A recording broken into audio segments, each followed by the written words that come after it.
A person stands at a microphone indoors. Behind them, green fabric drapes hang vertically with warm-toned curtains visible on the left side.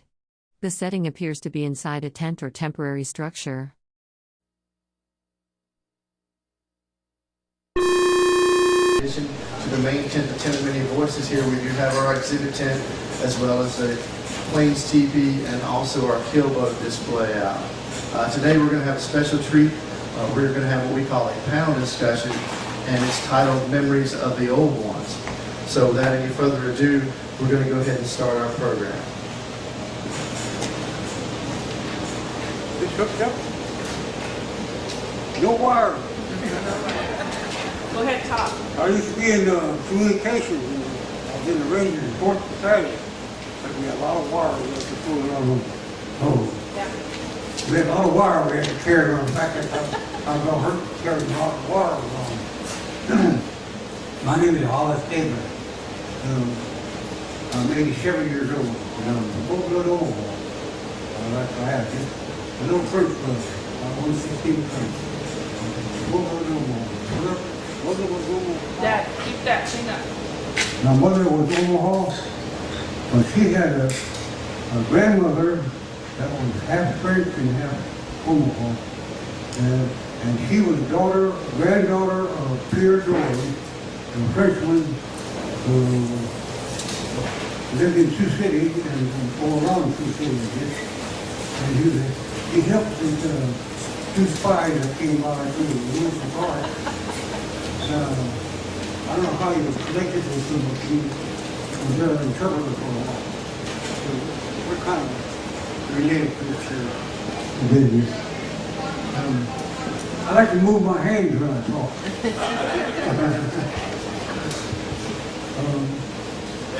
My mother, and my mother and dad got married. They decided to leave the reservation, and we left.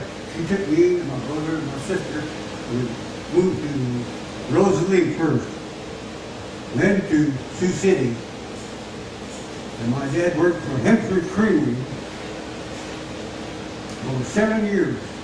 And he played baseball with them, and worked in the winter. I was semi-professional, I think it was, they call it. Anyway, he was the first one to do that. He was also a good ball player. He played with Jim Thorpe.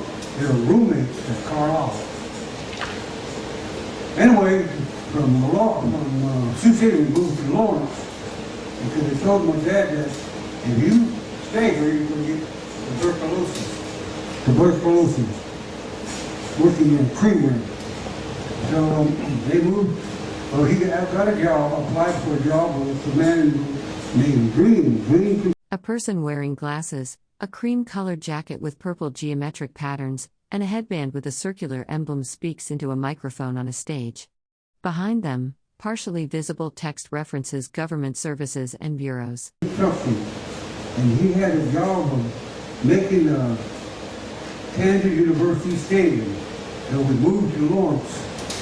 And we were there quite a while. And basically with building stadium at KU, and they started building one at Haskell.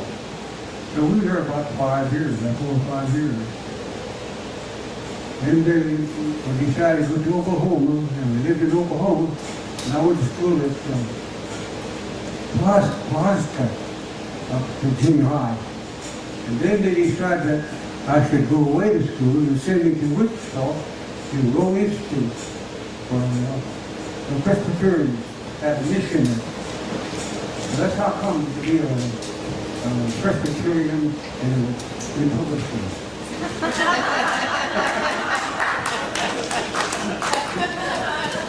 I married a girl from Texas, her mother. And she wasn't Indian, but she became Indian. And her father used to emphasize to me that he was an English settler. And he was a very damn call, and I became kind of a Texas people from Texas. And Levita and I got married, and we were married 52 years. I've been also in the service too. I've been in the Army in 1938, I went to the service, the National Guard. Then I got out of school, I graduated from Lawton High School.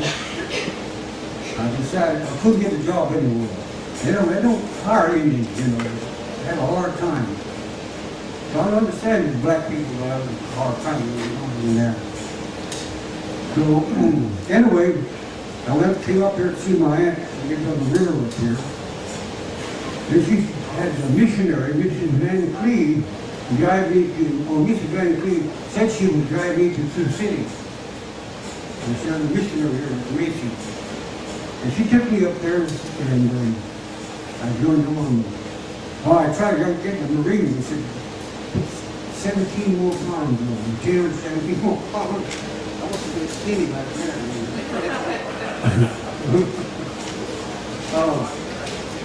So I went to the Navy. He said, I only take you for our coldest pool. Everybody joined the Navy. I went to the Army and he said, look at me and sign here. They wanted to send me to the airport because I was a high school graduate. I said, no, I don't like to get any further. A person wearing glasses and a brown headpiece with a green circle patch stands at a microphone on a stage. They wear a cream-colored jacket with purple checkered patterns. Partial text visible on a banner behind them reads Core of ENG, and other fragments. On the ground on top of a horse. I said, I want to go to the cavalry. And I accidentally, they sent me to the 11th Cavalry, Monterey, California. And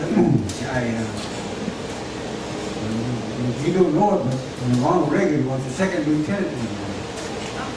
Nobody paid any attention to him, but his wife used to come and we really watched her.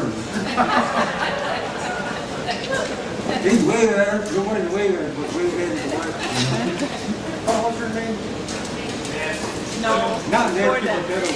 Jane Wyman. Yeah, who said that? Jane Wyman. And I remember one Sunday, movie actress was here. He drove the big white Cadillac, you know. He had those dresses that fur around the flower, big hat. Oh, it was very hard and on and Reagan waving at us, we weren't paying attention. Anyway, I spent 2 years in that. I like those Cadillacs. Too bad they didn't have the little one. Well, I think they said he was the last horse mounted being.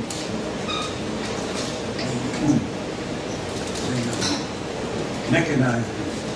But before that, I had made 2 long rides. One long ride from Lake Marina near San Diego to a city down in the desert. What is it called? Lake? What? Campo. Yeah, well, from Campo down to the city in the desert. I can't think of it. Anyway, then later on we came back and we took a ride from Monterey to San Luis Obispo before they had a road, you know, the middle of the mountains. And I was in the machine gun squad and we had pack horses. And the reason why I was always associated with radio or machine gun while I was in service. Anyway, then we went up to Seattle, Washington, and Eleanor was there. And we put on a mobile guard model. That was nice. And I remember all the way when it was. But the only thing that happened is when first you go around in a walk, people don't make the wood. Next time you trot. And third one you go at a gallop. But the only thing is, we just have to fix. A person wearing glasses, a cream-colored shirt with purple geometric patterns, and a feathered headpiece speaks into a microphone on a stage. Behind them is a dark banner with partial white text visible. Our rigging with saddle stools. It started raining. And we couldn't hold those horses back from us. We came around in a circle, and I said, well, what are we going to do? We had a pack horse. So another guy named Alan, he was on the other side of the pack horse. So how are we going to stop him? Well, anyway, we were right in front of the big park, and we went into that, and there's a big tree there, and it was falling down. We came there, and I thought they'd stop, but the horse was right on over. Alan's horse tripped. He went sliding on over there, and so did the horse, you know.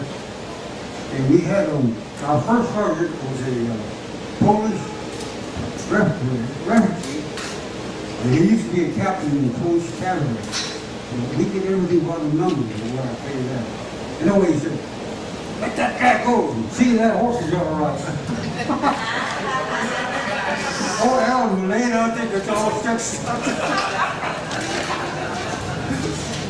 I like, oh, Alan, one day he came up to me, he said, will you want to go on a double date with me? I'm the kind of guy ever wants to do double date with me. All right. Where should I go? He said, then I'll come after you. Alan, he's blonde-headed, blue eyes, you know. He ain't tall, you know. That's not too tall. Anyway, we went down and we're going to meet the girls down over here in Monterey. Everybody's been there.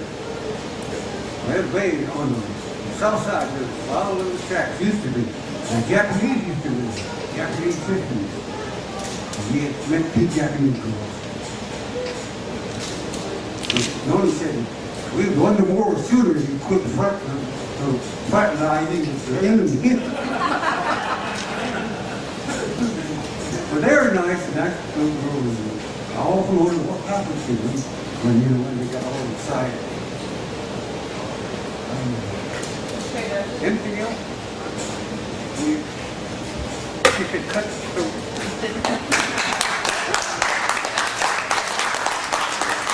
Two people sit at a table on a small stage. Behind them is a dark banner with partial text visible mentioning Conservation Service, U.S. Army Corps of Engineers, and Department of the Interior. The person on the right wears a white jacket and holds a microphone.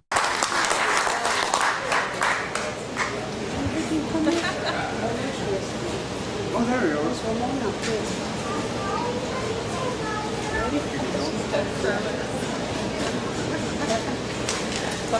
Good afternoon. My name's Maxine Parker from Mason, Nebraska. And I'm 66 years old, and I'm full-blooded Omaha Nation. After my father is Frank Parker Sr., and my mother is Julia Robinson Walker. And I was raised here in Mason till 1950. We went to Omaha. The reason why we left for Omaha is because there was no jobs around here. And my stepfather of mine raised me. His name was Henry Walker. And we used to farm in wintertime. We had a hard time. We didn't have no groceries. My mother planted a garden, put him in cellar for canning. She used to can a lot. And I've belonged to a Native American church, and I go to sweats, to ceremony, and I also belong to First Reformed Church. I've been baptized there in 1981.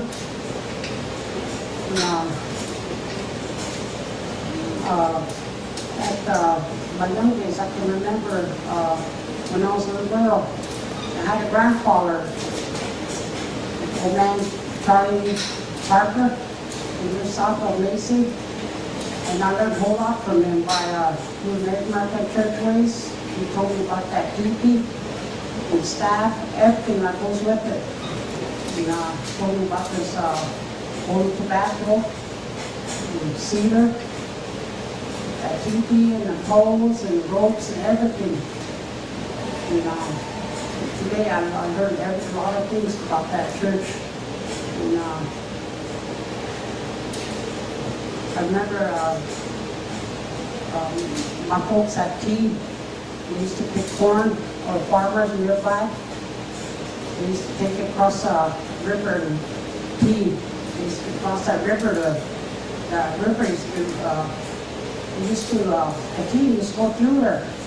Horses and horseshoe, and they had a blacksmith here in Macy. We used to go there for horseshoe and horses, and a lot of people, a lot of our people took shortcut with the onwards at points to get food.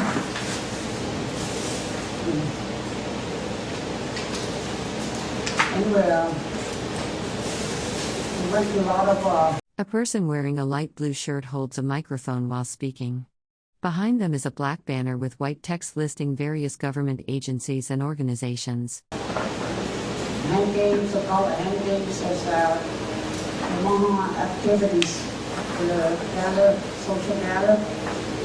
And sometimes I used to be anxious there so I could get something to eat, because we weren't hungry a lot of times, when we were small. And like he said, the jobs were hard to get, like people, we was lucky that we had some good neighbors, or young people that my dad farmed, picked up corn and all that stuff, oats.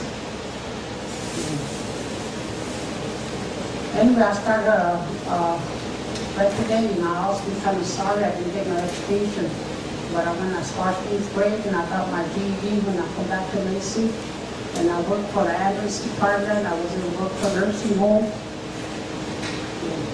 I worked here and there. With my own living, and I like to take care of my own self.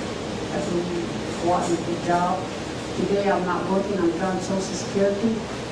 And I started at my seniors volunteer work.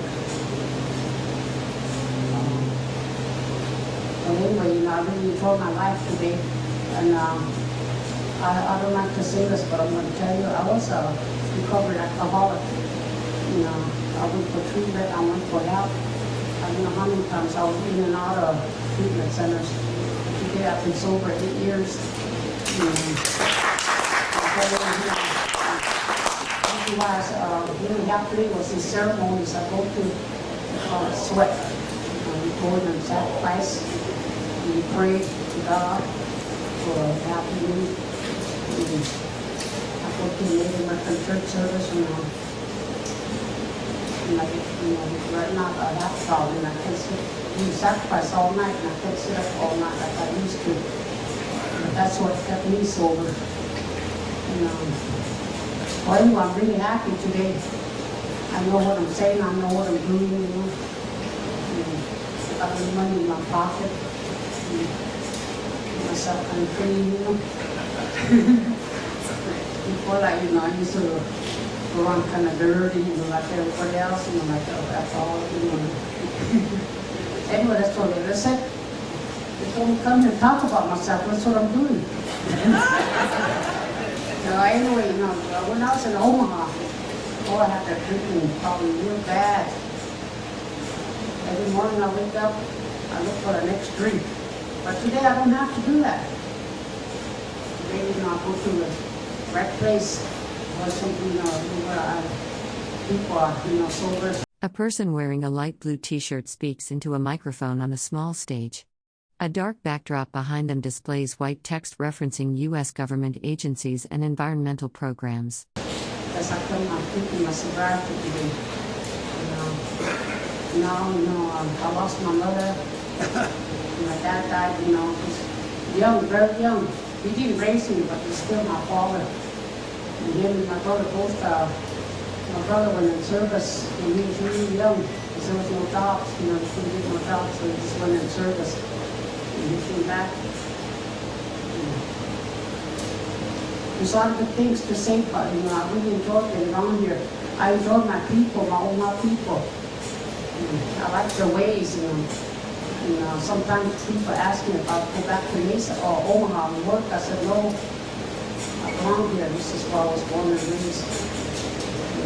I really enjoy it down here.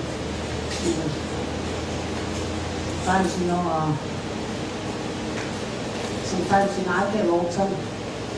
the first thing I do is go to a church, talk to the minister, and sit and visit, talk about the Bible, and then I come out soon.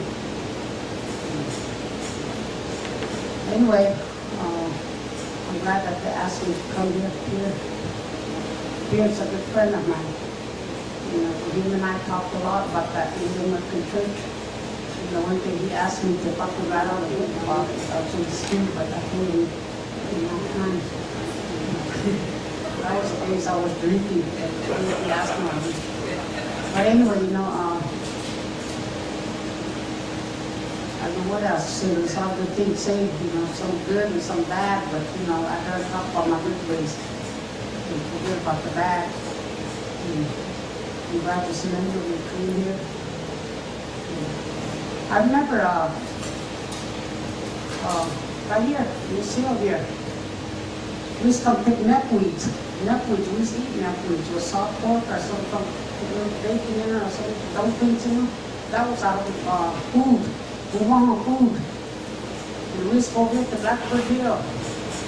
There's we used to go get gooseberries and riceberries and everything when we were small.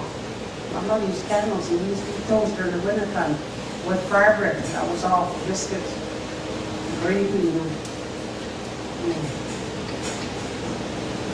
anyway, there's now we can't even go and get any gooseberries. It's all fenced up. Just got to keep all of them. But I went in there one day anyway. I was like a tomboy anyway. I went in there, went way down there and got myself some gooseberries and brought it back up that hill. But now I don't think I could even go down there anymore. But I wouldn't be able to come back up that hill. A person wearing a light blue t-shirt speaks into a microphone in front of a dark banner displaying text about conservation services and U.S. government agencies. That high. I used to ride horses. I used to go swimming. I played all some sports in Omaha. I played volleyball, basketball, but not going to do that. But anyway, is my time up? Okay, thank you.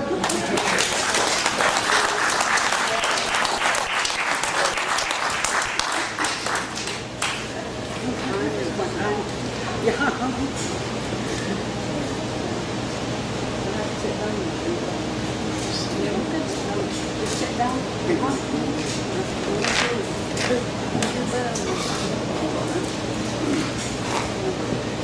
I want to say hello to everyone.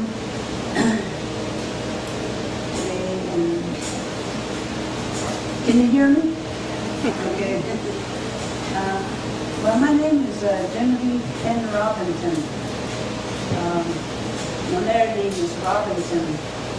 I'm Omaha, almost full, and I got married at the age of 18. I had 6 children, 4 boys and 2 girls. And my clan is Buffalo clan.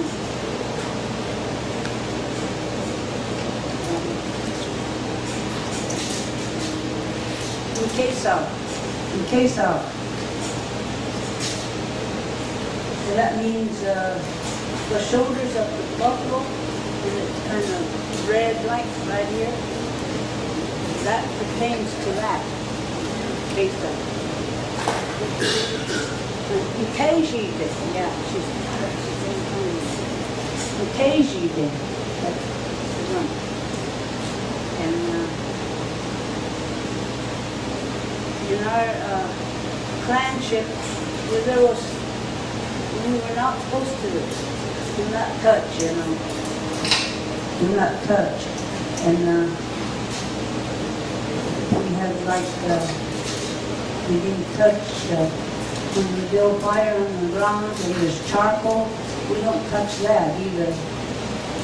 And then we don't touch Wasejije, that means some kind of red paint that they put on here, the Indians, old Indians. We don't touch that either. No touch them. And then I had an Indian name given to me pertaining to buffalo. A person in a light blue shirt stands at a microphone, holding an open book with a dark patterned cover. Behind them is a dark banner displaying text about the Department of Agriculture and other federal agencies. My Indian name was Ugile Moni. That means looking for her own. Looking for her own. Little ones, yes. And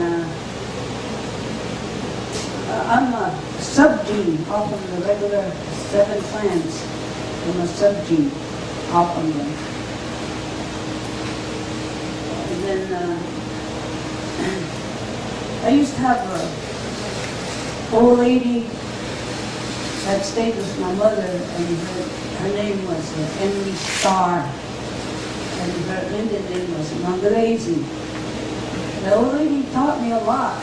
She used to take me up on a hillside like that and dig up roots, medicine, Indian medicine. She didn't have the sneezing powder that she used to make. That's the only one I can remember. And she had some healing medicine that she used to use, like salve. And she taught me a lot of things, in the old ways, traditional ways. One day she told me, she said, come down, sit down.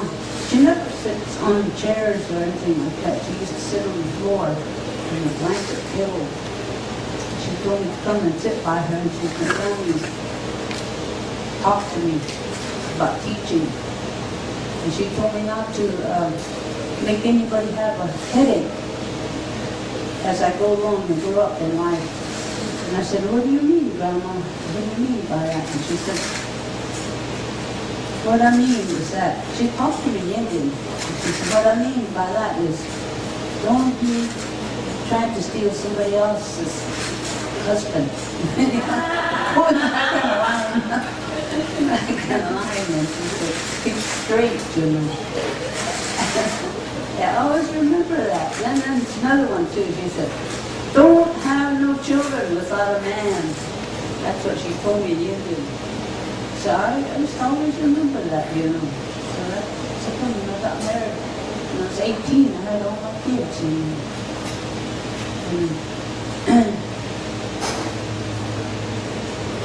then, of course, I had a mother and a father. My dad's name was Joe Penn. My mother's name was Virginia Kent. And my father used to box in his young days, and he used to box around. He was a good boxer. A person in a light blue shirt speaks into a microphone while holding a small dark object. Behind them is a dark banner with white text listing various government departments and bureaus. They parted when I was about 1.5, so all I knew was I had a father and that was it, But I talked to him once in a while, and that's the way it was in my life.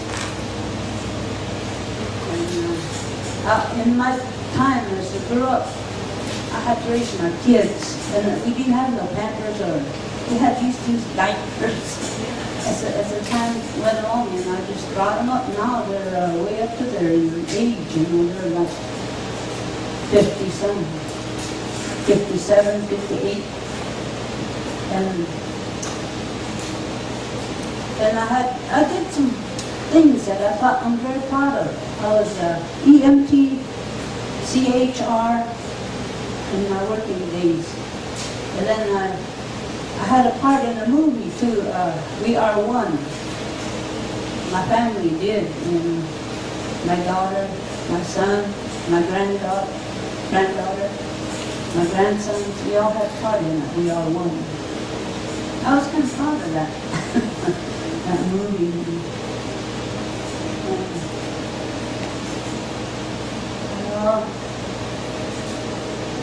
Back in 1984, my husband died. And since then, it's been kind of hard for me, and I had to get along by myself and fend for myself. Do the best as you can. That's what happened. So as time went by, well, I had an opportunity to be in that movie, you know, that real one. And then I'm happy, thankful to the Lord, and I could give this long. I can be with my children. And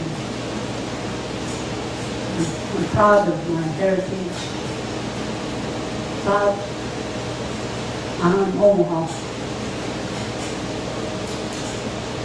Maybe sometimes I'm not no angel, but you know, I try to live up, you know, to that. Like my traditional ways. I've got a lot of relatives here too, you know, all over. And that's what I could say.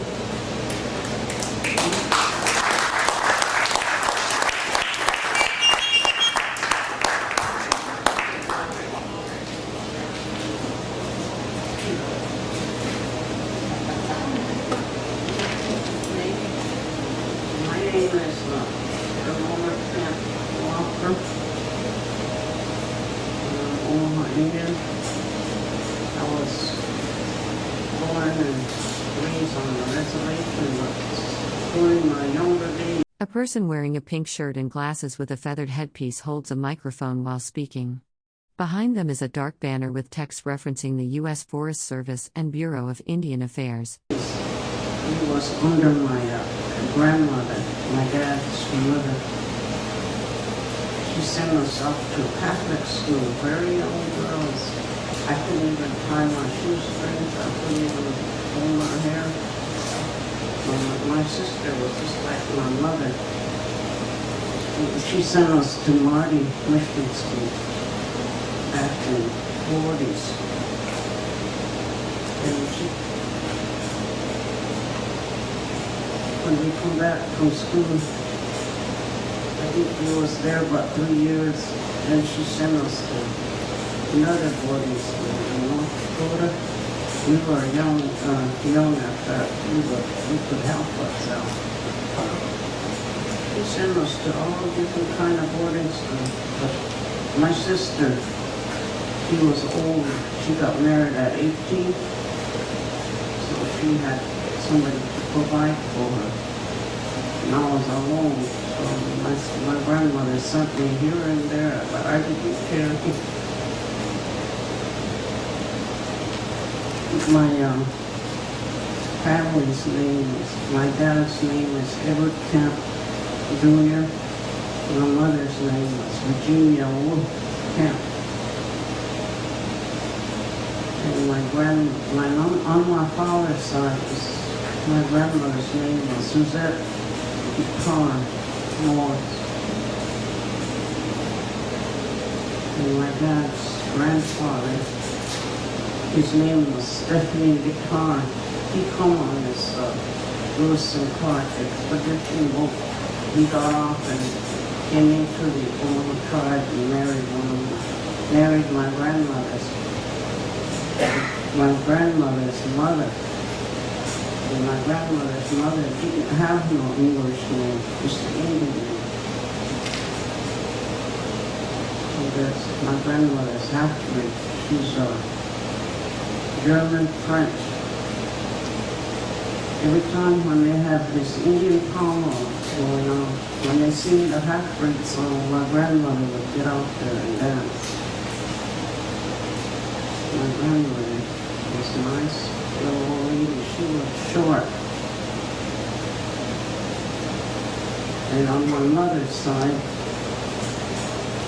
my grandparents there on my mother's side, they took me when I was very small baby coming back from the hospital. They took me and raised me till I was about 3 years old, and they turned me back to my parents. Their name was, my grandfather's name was James Wolf, and my grandmother's name. A person in a pink shirt holds a microphone while speaking. They wear glasses and a feathered headpiece.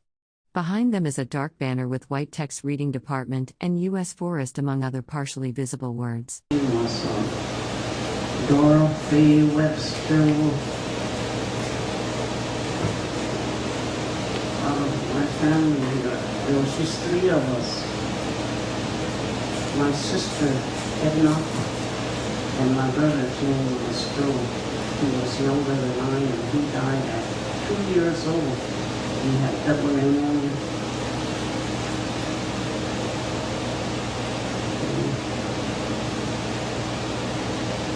As I growing older, at the age of 22, I got married. First time I got married in Catholic Church. And then my husband died. And then I got married second time to James Walker. I and him was together married for 31 years. About 10 years ago, he passed away. So I've been widow since 1994. And then I was, after he died, I had to work for myself. I worked at Omaha Casino. Before that, I worked up to the health center. I was a housekeeper there. Then I was house porter to the Omaha Casino. Now my husband passed away and I just resigned then. And after that, I was old enough to get my Social Security, so I'm getting my Social Security. I live on a safe income.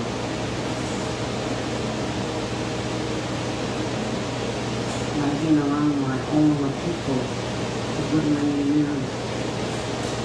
I looked at Steve too as a consulting person for the Omaha young kids to teach them how to speak the Omaha language. That was nice. High school kids were real nice. They can speak it. The funny thing happened is they can speak it in the classroom real good, but when they're out of school, they don't speak. They don't speak our language. Little kids are good to teach too, but they learn. They can't learn in 15 minutes. We have to teach them 15 minutes and then we go to another class to teach. I keep telling our instructor, I said, I don't think kids can learn that fast. They have to at least have a half a day to learn good, just like A person in a pink shirt wearing glasses and a feathered headpiece stands holding a microphone in front of a dark banner. The banner displays partial text mentioning Department, Forest Service, Bureau, Reclamation, and Geologist Strategy. high school kids. Now we have a high school. We have these traditional drummers, like they have hand in, and young boys, they get out there and sing. They sound real nice when they sing the Omaha songs, because you can understand what they're saying.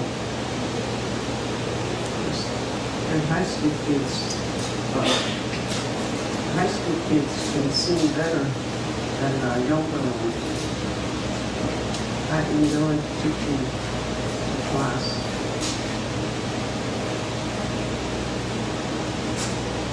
The instructor we had there was Vida Stabler. He was a real nice person. He teaches us, Indian teachers, what to say, and we have to look up in a dictionary. If we don't know what we're saying, she teaches us how to look the Indian words up.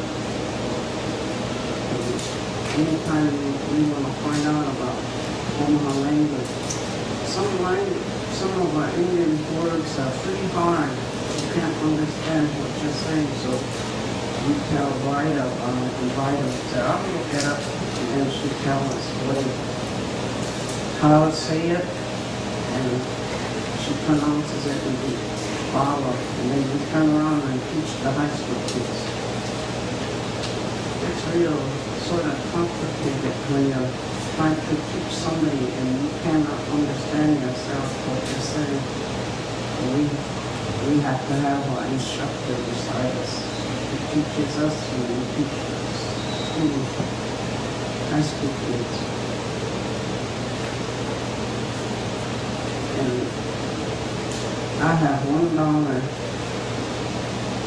and my sister Edna, she has 8 daughters. One boy, but the boy died.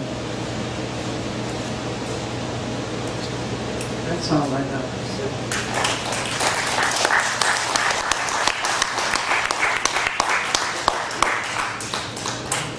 I want to say thank you to my elders here, my uncle, and Max, and Genevieve, and Virginia.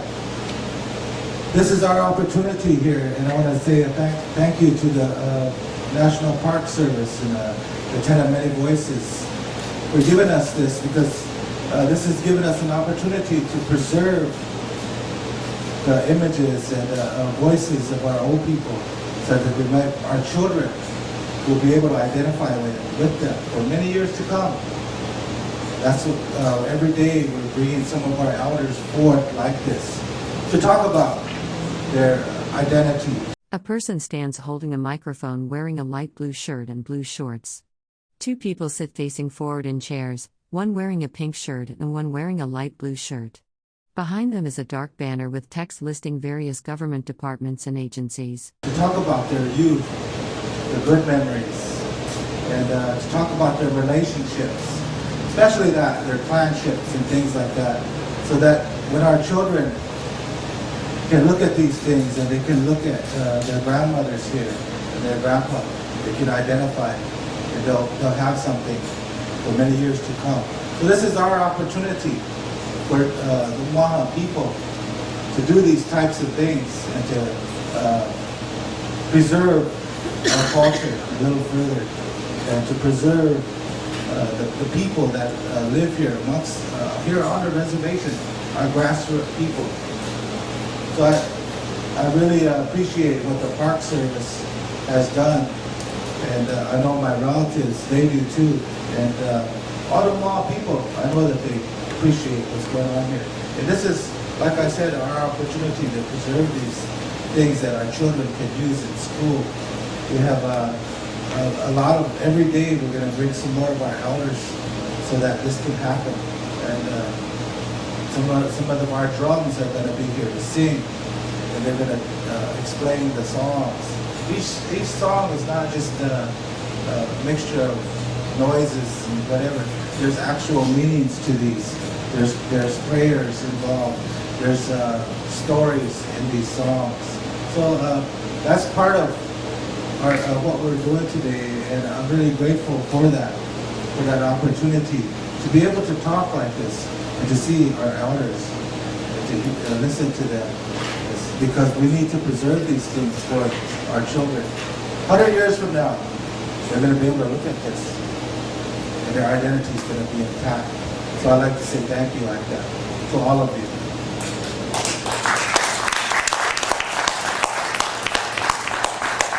Everybody has some time for some questions, and a couple of minutes, maybe 1 or 2 questions for my elders here about anything what they talked about.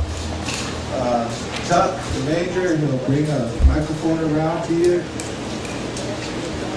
A person in a light blue shirt stands holding a microphone on a small stage. 4 other people sit in chairs facing them. A banner behind lists various U.S. government departments. An American flag hangs to the right. I would stand up. Anyone has questions, put your hand up. Well, if not, thank you. On behalf of the Omaha Nation, on behalf of my uncle Hollis Gerber, Maxine Parker, Genevieve Robinson, and Virginia Walker. Thank you.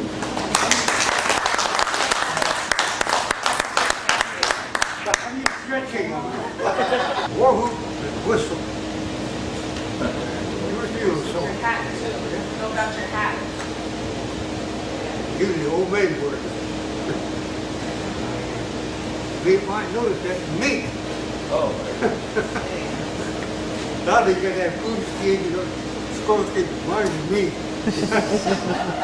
He made that. You made everything play and dance to it. No, but that's what he just said when you danced, you blow the whistle. Yeah, he made everything.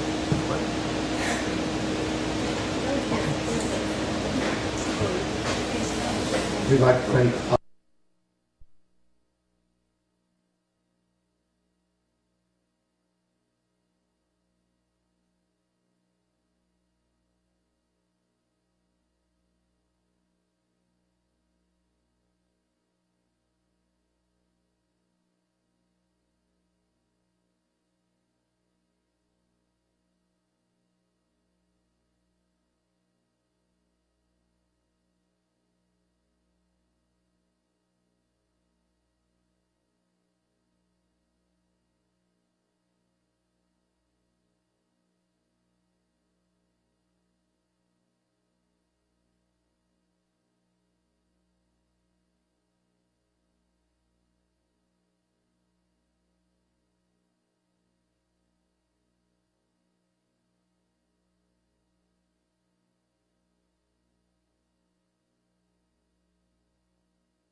Two people sit on a small stage.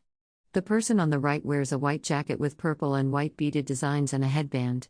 Behind them, a banner displays text about U.S. government agencies and wildlife.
Two people sit on a stage in front of a banner reading Conservation Service U.S. Army Corps of Engineers and other government text.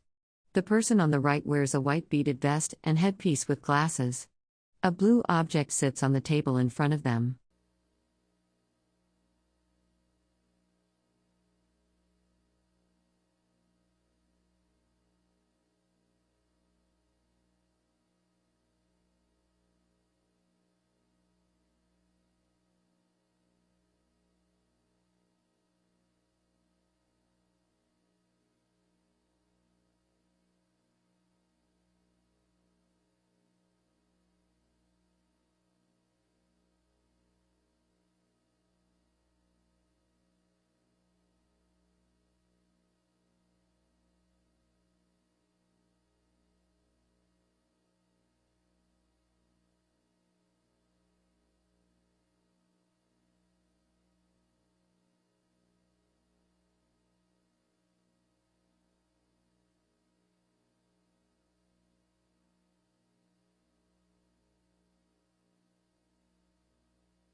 Two people sit on a small stage. The person on the right wears a white vest with purple beading over a brown shirt and headwear. A blue toy car sits on the table in front of them. Behind them is a banner mentioning Conservation Service and the U.S. Army Corps of Engineers.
Two people sit on a stage in front of a backdrop with partial text visible.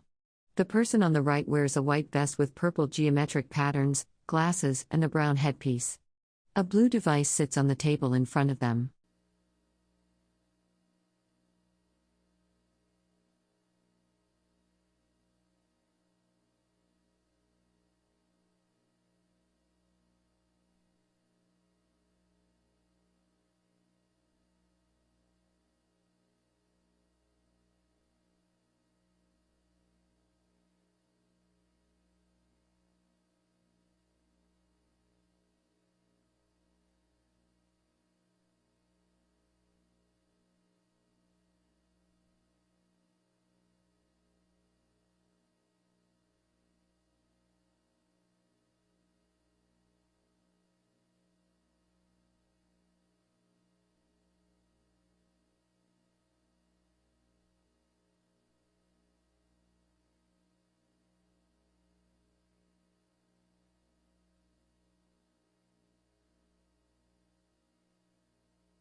Two people sit on a stage with a blue banner backdrop. One person wears a light blue shirt, the other wears a white vest with purple beadwork and a brown headband, holding a blue object.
Two people sit on a stage in front of a backdrop with U.S. government agency text. The person on the right wears a white beaded vest and brown headpiece. A blue object sits on the table in front of them.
The frame is completely black or not visible. No discernible content can be seen.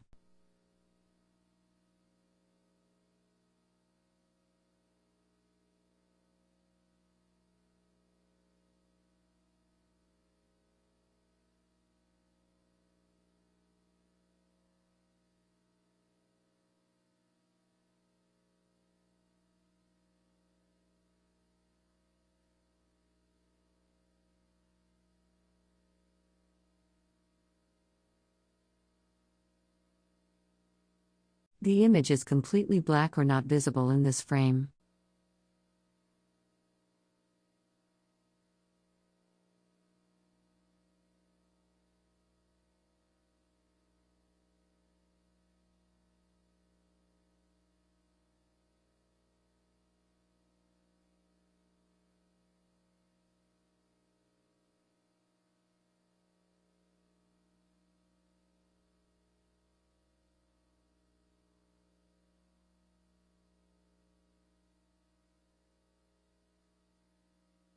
The image is completely black or not visible. No details of people, setting, clothing, or objects can be discerned from this frame.